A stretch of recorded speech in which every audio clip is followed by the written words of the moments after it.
Hey guys, so yes, you read the title of this video correctly. I am taking a 1-hour flight within the same state back home to get Botox. So, welcome back to my channel. If you don't know, I'm Alyssa. More into depth of what I'm actually doing with the Botox and why I'm getting it, because clearly, I don't need it. I thought, why not bring you guys along with that? So let's start packing. Yeah, I think this bag is gonna do because it has like a suitcase rolling option. So I don't know if I'm allowed to bring this home because I might as well just keep it here. Over the past 2 weeks, I've been putting stuff in here that I'm like, this can go home. So I have a journal that I'm not gonna use. This agenda, there might be information here I might need, so I'll keep this. This is just a bunch of electronics, like old wires that I don't need, so I think I'll bring that home. I have this pillowcases that I'm not going to use because I prefer the satin silky material pillowcase, and it just came with it. And then also this top sheet. I don't use a top sheet, it's so annoying, so I'll bring that home. This is one of my satin pillowcases, but it's black, and I prefer my pink and cute colors, so I'm not gonna use that. But honestly, I'm not gonna use it at all, so maybe I'll sell it on Depop. All right, catch us on my Depop, guys. I have these over-the-door hooks I'm also gonna sell because they don't fit on my doors. They're too thin, and the doors are really thick, so I'll sell these. A 3-pack if you want them on my Depop. They'll be so cheap because I just want to get rid of them, but I'm like, might as well try if anyone wants them. Okay, I want to bring my saxophone back home with me. Well, back to school. School has a pep band and they play at the hockey games and it looks so fun. And I played my saxophone for 8-9 years, but I haven't played in 2 years, and I'm like, this is my last chance that I could ever play in a band. So I'm like, should I just do it? I should have just brought it up when I drove up here, but I just was like, I'm not gonna do it. But now I kind of want to, so the first practice is actually literally tonight in an hour. And I'm just getting nervous. I'm like, I do know someone there, at least one person, but even if I didn't, I'd be fine. But I'm just nervous, as we all get, and I'm just but I don't want to back out last minute. There's no commitment or anything. It's just if you want to go, you can. But I don't have my instrument right now, but they have one rental. But I'm also, do they have a rental mouthpiece? And I'm not sharing, I'm not doing that. So there's a lot in my questions right now, but I don't know. But I might just bring my saxophone back and then see what happens. This is me editing, and I thought I would update you. I did go to the first practice. I didn't have an instrument. I kind of just sat there and read the music while everyone else played, which I thought was helpful. I kind of got to ease back into it after not playing for so long. And then I did bring my saxophone back with me, and then I played the next week, and it's so much fun. So I'm so glad I didn't back out. Things like that can be new and scary, but you just have to push through because something so fun can come out of it. So that's my update. I guess I could pack my clothes for the day. I don't even need an outfit. I have an outfit at home I could wear, but I'll just bring one pair of leggings because I know I'll wear that. Okay, I think I picked out my outfit. So just these leggings that are not flared. I always wear flared leggings, but I'm they're too long on me. So I want them to get dirty in the airport when I'm walking around. Just a plain, simple t-shirt. The design's really cool on the back, but I think it's from Zoomies. Be comfortable walking around the airport and just sitting in my seat. So, yeah, that's my airport outfit for the day that I'm flying back. That's all I'm gonna be packing anyway, so I'm just gonna put it all in a backpack and not even have something in the overhead bin because why would I go through all that trouble? So that was the packing aspect of this video, and next I'll probably vlog me at the airport, so see you there.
Okay, last time after I got Botox, I was touching it and I could feel it being squished around. So I kind of want to try that again.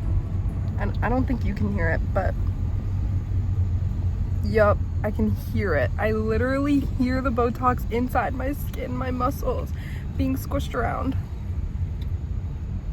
Oh, that's disgusting. And I can hear it. I can feel squishing it and I can hear it.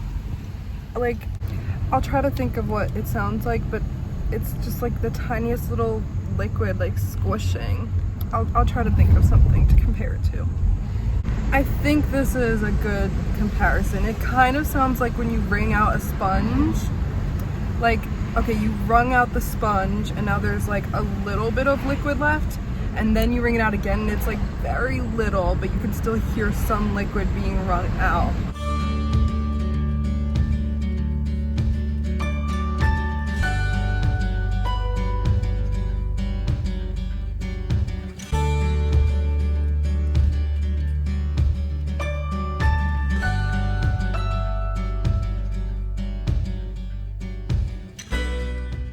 I hope you can hear me. I have my AirPods in, but I made it back.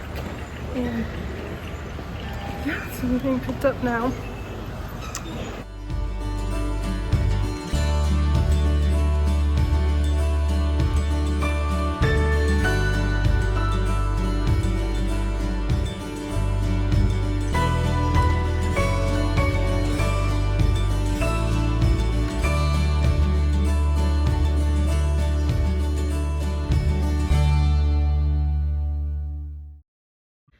Hey guys, so I'm back at school in my apartment and it is just the most insane feeling. I've had to do this 1 hour flight a few times. One of them was another time that I had to fly home for this doctor, and it's always the craziest feeling. And this is, I think, the shortest amount of time I was home between each flight. But it's always such a crazy feeling because within 24 hours, honestly, I'm here, I see all my teachers from class, and then I go home and I see my whole family, even my grandparents, and then I'm back here in like total span of like 48 hours, but even just like 24 hours of hopping from each place in my life that I've spent extended amounts of time at, but I'm at both within one day. It's just crazy, man. It's like a crazy feeling I can't even describe. I know there's a good word that I could use, but it's not coming to mind right now, like, to describe this feeling. If you know what I'm trying to think of, that word, please comment and let me know. Because I know there's a word to describe this feeling of like, see, I need the word to describe it, but I did just want to talk about what the Botox does. So first, what the Botox is, I don't know the exact number of needles, but it's about 30, maybe a few less, like 26, but it's around that large of a number. And they're tiny little needles, and it's an injection of some sort of liquid. I guess it's called Botox, but it's a liquid being injected. And for cosmetic use, people inject it and it stops, like, it's injected into your muscles and it stops wrinkles from maybe not forming, but like showing. I can show you right now. And I could try and insert a before. I had like about 2 or 3 lines when I would raise my eyebrows. You can faintly see them. But this is like me putting all my pressure into raising my eyebrows and nothing. I think it's insane. No matter how many times I get this, it's insane to me that it works like that. It's beyond me. But what it does for migraines is it injects into the muscle, and there's something called neurotransmitters. And trust me, I'm not a science girl, not a biologist, not a meteorologist, whatever it is. But this is what I learned from my doctor and looked up, of course. And it supposedly shuts off those pain receptors, those neurotransmitters that send signals to your brain. And it kind of shuts those off so you feel less headaches, less often, if you do have a headache or migraine, I kind of use them interchangeably.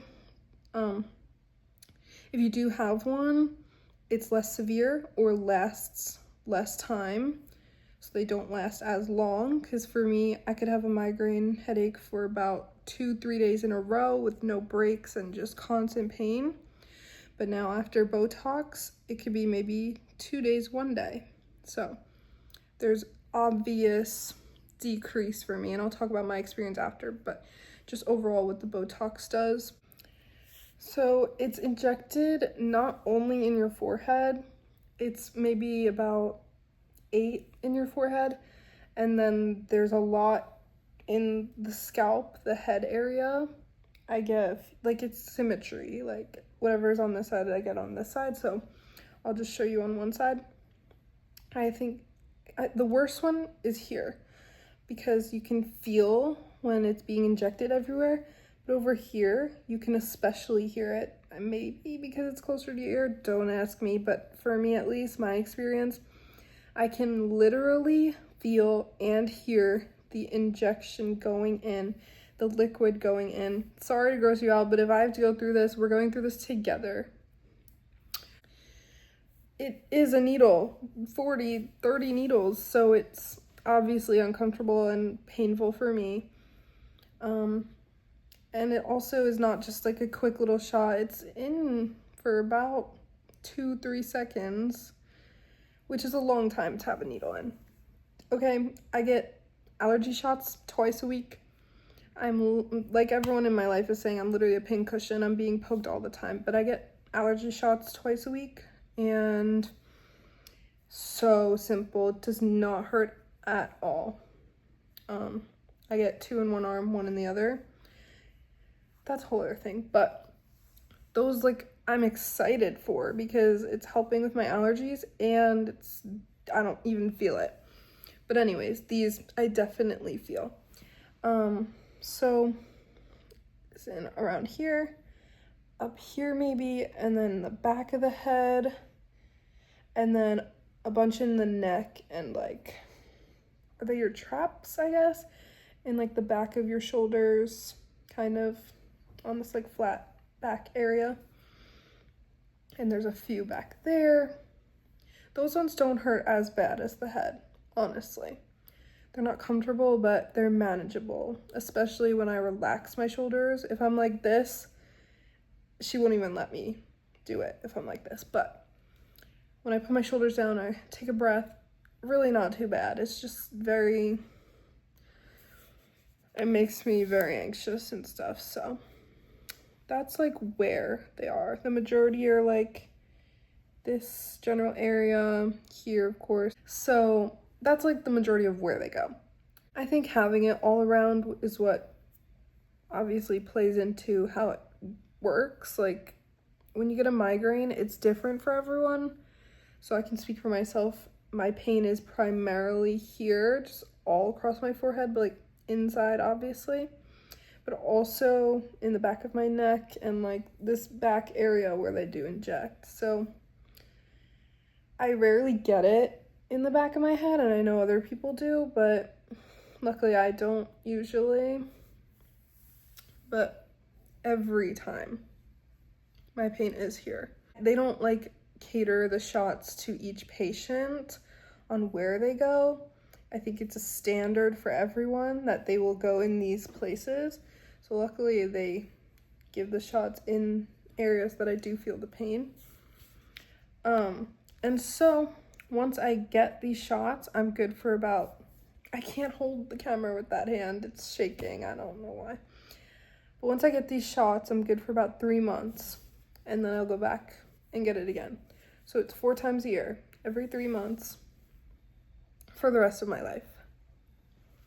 As long as there's no other medicines that come out, which there probably will be, I will be doing this for the rest of my life, which is fine.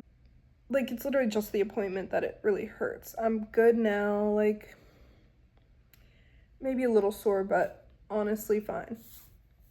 And it will get easier. I won't have to be flying 1 hour within the state, every time for the rest of my life. I'll probably, once I live somewhere for good, find a neurologist that will give Botox and then set it up. It'll be a much easier process than right now, but being at school, it's a whole thing, but that's fine. So now for my experience, I kind of touched on it, but I explained it right after. The sensation of touching it, it's not there anymore. It's like right after that happens, but like I don't hear the squishing sound anymore. It doesn't really feel, maybe, but I don't remember what it feels like anymore without it, so I can't really compare it anymore. But yeah, it's like, we need to back up. I've had migraines since I was 3, genuinely, and it's been like written down in documentation that's since it started. But I'm very grateful my parents like believed me, because when they heard their 3-year-old was screaming, crying in pain because of a headache, they could have easily been like, you're fine, you're just a toddler, or whatever it is at that age, you're just being dramatic, and like that would be fair if they said that. But since it was so constant and excruciating pain and obvious screaming and crying, they looked into it. And then when I was 5, I had a surgery to remove my tonsils, which is pretty common, but also my adenoids, which I think are in here, maybe behind your nose, not really sure, I don't have any. They removed my tonsils and adenoids because they thought maybe, I think they removed the tonsils because just to not get tonsillitis or strep throat or whatever, but they removed my adenoids because they thought maybe that was pushing pressure on my head, causing these headaches. But unfortunately that wasn't the answer. If it was, my life would be completely different. Like, if this was solved at age 5, I wish, but didn't work. So then we would follow up, whatever, throughout my childhood. And then high school, it was getting extremely worse. One of my main triggers for a migraine is sleep, lack of sleep, not getting enough sleep, not getting good quality sleep. And with high school, I'm waking up 5:30, 6 a.m. every day. And if I go to sleep even a little late, that's like 5-6 hours of sleep, which is not enough. For me, I need at least 9 to 10 hours to not get a migraine, but also feel normal, which everyone's different. So that's what works for me. Like, literally saves my day. But high school wasn't working that way because I was on a swim team, so I was really busy afternoons to nights. So it's like I had to sacrifice somewhere, and unfortunately sometimes it was my sleep, and then the next day I would suffer, and it was a whole cycle. And genuinely, I had a migraine 6 out of 7 days a week. And with my migraines, I explain how I have the pain here. It's also a neck pain. A migraine is not just a headache. It, for me, is a tight neck pain, back pain. You're nauseous, you're dizzy, the room is spinning. I never had the aura where people will see like floating spots. I never had that, but I had light and sound sensitivity. So like even this light right now, I would have to have the lights off, sunglasses, in the dark. Still, that's my symptoms, but this was like every day. And sound sensitivity, and just, it's not just a headache. If it was just a headache, all right, fine. But all of these symptoms every day was ruining my life. I say it as if I'm cured, but it has genuinely gotten much better, but still hard to manage sometimes. But this Botox and some medicines I'm on really do help, so I'm very grateful for that. But anyways, back to high school. This was getting to be such a terrible problem, and so we were seeing a neurologist 45 minutes away, and we would drive out there, and they recommended me start a clinical trial for a new medicine. Long story short, that whole process started. I did a few of the shots. It was a double blind, so me and the doctor did not know if I got the actual medicine or the placebo for 3 months. And then for 3 months, they gave me the actual drug. That whole thing blew up, ended. They kicked me out of it and every other participant, and never found out if I was actually on it those first 3 months, but I was the next 3. But also, I got Botox there. This was 2021. I was 16. I got the Botox there, and they didn't tell me you have to get it every 3 months. They didn't tell me it gets better with each time. So I got it, and it was way more painful than how it is here, which I'm very grateful that the way they do it here seems to be not as painful. And I mean, I was 16, so it might have hurt more because I'm like, I don't know. So I got it, and my head hurt for a week. Not a headache, like head sore for a week. I couldn't lay on a pillow. It was so painful. Didn't help my migraines, so I don't know what was up there, but didn't work. And I gave up because they didn't tell me you have to go multiple times for it to start feeling better. So I gave up, and I was like, it's not working. And I left that doctor, obviously, but I did get it when I was 16. So this is my second time getting it this time around. So I've had an experience before, but it was obviously negative. So 3 months ago, I got it again. So that was just an overview of the high school experience. So now 3 months ago, my neurologist is like, all right, let's do it. Like, let's see if it works. And I'm obviously going into it like, I'm nervous. I had a bad experience. I'm like, is it gonna work? Like, I feel hopeless. But I'm willing to try anything, like, honestly, to help. And so I did it. And then over the summer, it seemed to be good. Keeping in mind that now I'm in summer, don't have to wake up for school, I'm getting enough sleep, things are going well because of that as well. And now, being back in school, second round, we're gonna actually see if it's the Botox helping or if it was just like summer, getting all my sleep. So now it's interesting if I get to see if I can really give the credit to the Botox, but I really do see a difference. So I think I can confidently say the Botox is working. I got it 3 months ago. 3 months later is now. I just got it again, and I'm feeling very hopeful, and especially knowing now that it works better each time you get it, which is interesting how that works, but sure, I'll take it. I mean, so that's kind of my whole entire life story since I was 3. But it kind of gives you some background, and if you're someone who's considering Botox or also goes through it, I hope this gives some insight and some answers to questions you might have as a patient that like is like patient to patient, not from a doctor who's just in their professional world. I hope this gives a more personal level to giving insight.